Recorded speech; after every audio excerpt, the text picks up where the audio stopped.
Well, as you just saw, I got a new toy. It's a used kayak I bought on Facebook Marketplace. It's the Big Fish 108. This is going to be the maiden voyage. I'm here in Key Biscayne, near Miami's Aquarium. I want to see how stable this thing is before I take it out in the Everglades.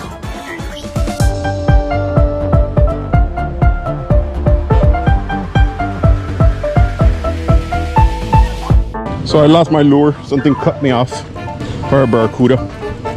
I'm going against the current. This is tiring.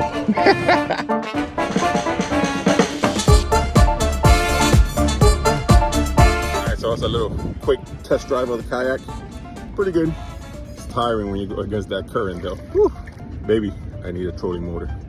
Christmas coming up. Oh, my birthday before that. Alright guys, see ya.